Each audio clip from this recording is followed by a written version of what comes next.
Esta proposición no de ley intenta de alguna manera pues aclararnos definitivamente sobre quiénes componen el tercer sector, cuánta gente hay en Canarias, qué significa eso en la economía de Canarias y qué podemos hacer de cara al futuro para garantizar la legalidad vigente respecto a ello. Es decir, propone esta proposición no de ley, en primer lugar, que se realice un censo de la totalidad de entidades del tercer sector que desarrollan la actividad en el archipiélago canario,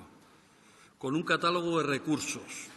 que estas entidades gestionan en apoyo y con fondos del conjunto de la Administración pública. Nos parece fundamental el disponer de esa herramienta, porque si no tenemos información, difícilmente se puede después regular o hacer otro tipo de cuestiones.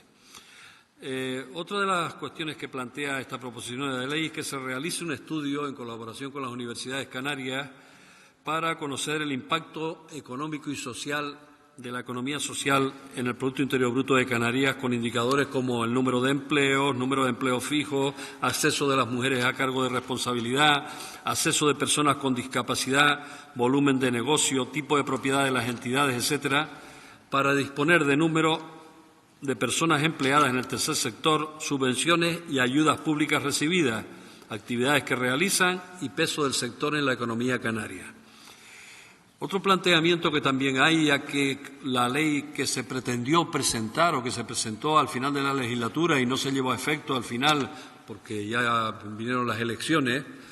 pues es la cuestión de lo que significa la reserva de mercado, es decir, algo fundamental para la supervivencia de las entidades del tercer sector, es decir, que se cumpla esa ley que fija que los contratos del sector público tienen que tener una reserva de mercado en los procedimientos de adjudicación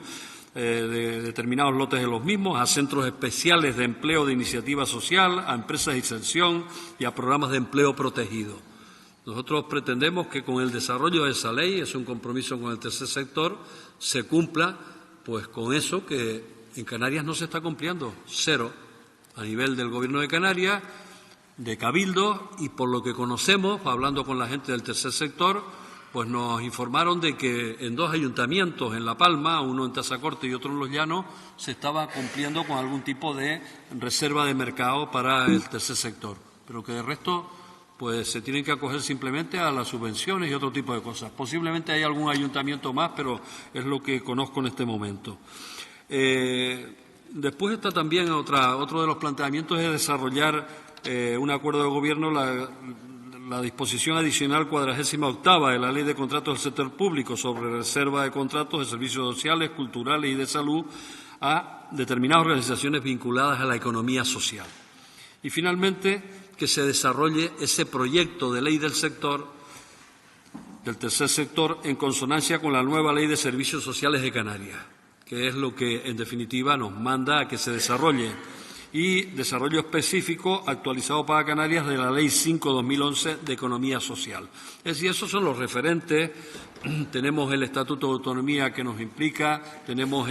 la Ley de Servicios Sociales, la Ley de Economía Social, etcétera. Por tanto, los referentes están claros. Lo que hace falta ahora es la voluntad política para que lo desarrollemos. Por eso pido el apoyo de la Cámara para recordarle al Gobierno que tenemos que hacer las tareas que están ahí, que nos la demanda una parte importante de la sociedad, y una cuestión fundamental. Es decir, el dinero que se recibe por el tercer sector, pensemos que en general va a personas que son difícilmente empleables, de difícil empleabilidad. Personas que están, muchas de ellas, acogidas a lo que son pues la PSI u otro tipo de subvenciones. Es decir, es que para que incluso podamos beneficiar a más gente en la economía en Canarias sin necesidad de hacer un mayor gasto público en ese apartado, pues el que se cree mayor empleo dentro del tercer sector beneficia a que hay gente que se saca de las ayudas, de la PSI y de otras cuestiones. Y además es una cuestión de realización de personas, es decir, personas que estarían condenadas a no acceder a puestos de trabajo porque la empresa en general pues no los considera a lo mejor competitivos o son de difícil empleabilidad, tendrían una ventaja para ser empleados a través del tercer sector.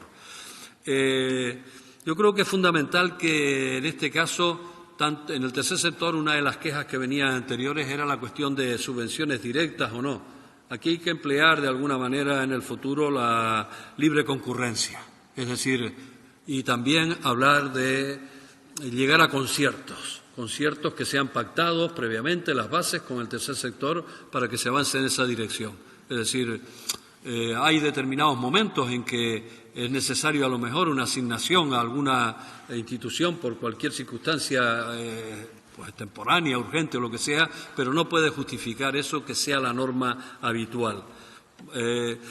Fundamental desde nuestro punto de vista en toda esta cuestión del tercer sector es lo que ellos plantean, es que se potencie el mercado reservado como fórmula de garantía de seguridad de que se accede, al menos como mínimo, a ese 2% de lo que la ley plantea, aunque por ahí se puede llegar, por ahí arriba todo. Y vencer las reticencias de ciertos sectores del funcionariado que a veces tienen que examinar estos expedientes y que consideran que pues algunas de estas cuestiones pueden llegar a asuntos de inconstitucionalidad. Por eso hay que recogerlo en ley y hay que desarrollarlo para que haya todas las garantías, para que se actúe con firmeza desde las administraciones, se proteja y se potencie al tercer sector y se